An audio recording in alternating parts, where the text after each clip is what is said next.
The word we are learning today is 实干. 实 means real or practical, and 干 means to do. Together, 实干 means to do real work or to do practical work.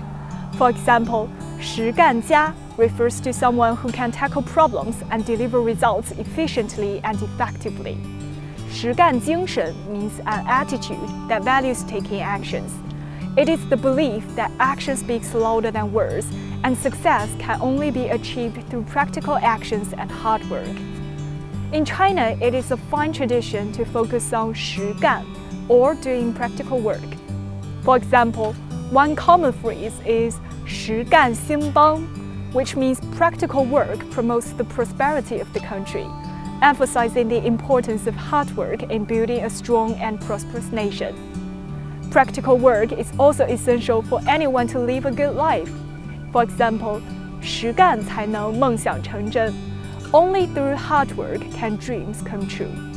It highlights that success requires great effort and dedication. It reminds us that even the grandest dreams can only be achieved through doing actual work. To do practical work, 实干，你学会了吗？